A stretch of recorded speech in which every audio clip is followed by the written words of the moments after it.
కానీ మీకోసం ఆ రోజు రేవంత్ రెడ్డి గారు సారీ చెప్పారని అంటారు, ఎంతవరకు నిజం? కోమటిరెడ్డి గారి మీద మీరు చేసిన కామెంట్ మీకోసమే చెప్పింది. ఎందుకంటే అది ఆయన గొప్పతనం. అంటే ఏమైందంటే రేవంత్ రెడ్డి గారు అది అనిపించింది అనేది బాగా పోయింది. బట్ ఆయన నాకు కనీసం మేము ఒక నిమిషం కాదు కదా 10 seconds కూడా మాట్లాడుకోలే. అది మీటింగ్ అవుతున్నది, తను ఎంటర్ అయ్యిండు. పిసిసి ఎంటర్ అయిన తర్వాత నేను ఫస్ట్లోనే ఉన్నా.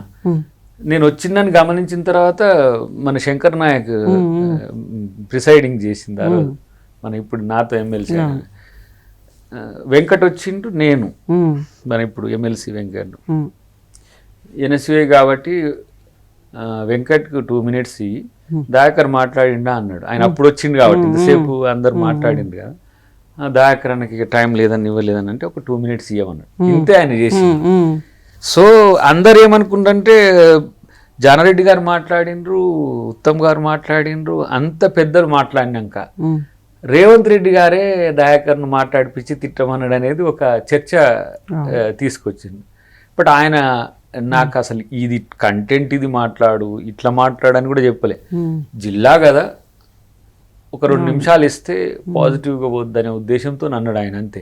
కానీ మేమే లాస్ట్ అనుకోలే, ఆయన ఇంకా ఉన్నారేమో మాట్లాడేటోళ్ళు అనుకొని వాళ్ళకు ఒక 2 నిమిషాలు ఇవ్వమని చెప్పిండు. ఆ టైంలో ఇది వచ్చింది. సో దానికి వ్యక్తిగతంగా కూడా తను బాధ్యత వహించి, దయాకర్ను మాట్లాడడం అన్నది నేనే కాబట్టి తను బాధ్యత తీసుకొని నా కొరకు ఆయన లైఫ్లో ఎప్పుడు చెప్పని సారీ చెప్పాల్సి వచ్చింది. సో అప్పుడు నేను ఫీల్ అయ్యి మళ్ళీ ఎమ్మటే సెకండ్ టైం కూడా నేను వెంకటరెడ్డి గారికి మళ్ళీ నేను రిజైండర్ ఇచ్చిన. ఎందుకంటే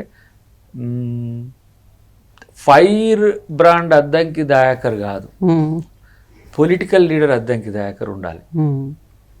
తప్పు జరిగినప్పుడు మొండిగా వ్యవహరించొద్దు. చాలా మంది ఏమంటే దయాకర్ అట్లనే ఉండాల్సింది. ఇప్పుడు ఎలా ఉంటారు కోమటిరెడ్డి బ్రదర్స్? ఇప్పుడు సోల్మేట్ ఆయన. ఎప్పుడు మేము చాలా మంది అనుకుంటారు దయాకర్ వెంకరెడ్డికి ఉన్న సంబంధం తెలియదు చాలా మంది. రాజగోపాల్ రెడ్డి గారు ఇంకా మాకు ఎంపీగా ఉండే తర్వాత వీరు ఎంపీగా అయింది. మా కాన్స్టిట్యున్సీ దాంట్లోనే వస్తుంది. తర్వాత రెండో అక్కడనే ఉంటుంది, బొడ్డుగూడెం విలేజ్ అనమాట. ఒక హ్యుమానిటేరియన్ టైపు, తర్వాత ఒక ఫ్యామిలీ టైప్, ఒక బాండింగ్. తను ఓ రోజు కేబీఆర్లో ఎదురుగా వచ్చింది, మూతికి అప్పుడు ఇట్లా పెట్టుకొని చూసి నన్ను గుర్తుపెట్టినావా అంటే నేను ఇంకా మూతికి గడితే నువ్వెందుకు అన్నాను అనాల్సి వచ్చింది, నువ్వు చెప్పు అని అన్నది. నువ్వు చెప్పమ్మా, నువ్వు ఏం చేయమంటావు చెప్పంటే, పో అన్నకాడికి పోసే సారీ చెప్పు. నేను చెప్పాలని కలవాలన్నా కూడా కలవలేదు అని అంటే, నువ్వు ఇప్పుడు పో, ఎప్పుడన్నా పో, ఎందుకు కలవాడు ఫీల్ అవుతాడు అన్నాను అట్లా అంటారా, అట్లా అనొచ్చా అని అన్నది. ఆమె జర ఒక పెద్దరికం పెద్దమ్మ లెక్క అట్లా. అప్పుడప్పుడు అక్కడికి పోతుంటే లంచ్ లేకపోతే కాఫీనో ఇప్పుడు పోయేటప్పుడు వచ్చేటప్పుడు అక్కడ ఉంటుంటే